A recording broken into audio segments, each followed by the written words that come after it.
Var var. Orada var mı ki Samsung? Var. 6 tane aşağısı, üstüne 7. Bir motor var. Yani o gibi. Ha onu boşaltan dışarı var. Hyper Green o. Sen neyse? Bak Hyper orada bak.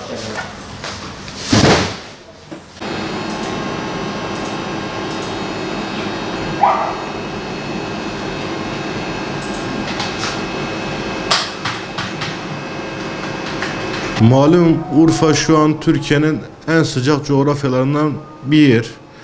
Urfa'da her yıl klimalarda patlama yaşanıyor.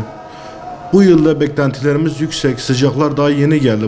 Bu sene yaz biraz gecikti, geç geldi. Şanlıurfa halkından özellikle ricamız işlerine son güne bırakmaması. Servislerde aşırı yoğunluklar oluyor. Bu yoğunluklarda bu sefer servislerde gecikmeler neden oluyor. Eğer kendilerine ihtiyaçları varsa bir hafta öncesinden klimalarını almalarını tavsiye ediyoruz ki Urfa'da genelde hep split klimalar kullanılıyor. Eskiden 18'lik en çok kullanılan klimaydı. Malum bu elektrik fiyatlarının yükselmesi, ekonomik kriz, bunlardan dolayı insanlar artık daha küçük klimaları tercih etmeye başladılar. Daha önceden Urfa'da hiç 9000'lik klima kimse almazdı. Artık insanlar 9'luk bile çocuk odalarına, küçük odalara 9'luk klimalar takmaya başladılar. Yani bizde böyle maalesef yanlış bir alışkanlık. Genelde klimayı en düşüğe getiriyorlar. En düşüğe getirirsek o kadar çok soğuk eder düşüncesi var. Aslında bu yanlıştır.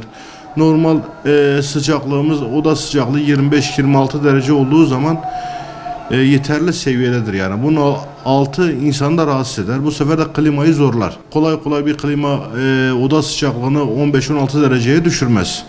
23'e düşürdüğü zaman zaten insan donmaya başlar, üşümeye başlar. Yani normal ideal olanı 26-27 derecedir. 27 derece fevkalade bir insana yeter yani. Klima fiyatları şu an en düşük klima 9.000 liradan başlıyor. 12'liklerde 12.000 BTO dediğim klima fiyatı 9.000 liradan 13.500 lira arası fiyatı değişiyor. 18.000'liklerde ise 12.000 lira 20.000 lira arası fiyatlar değişiyor. Ama yani bu bir iki ay içerisinde %15 %20 arası fiyat değişir diye düşünüyorum.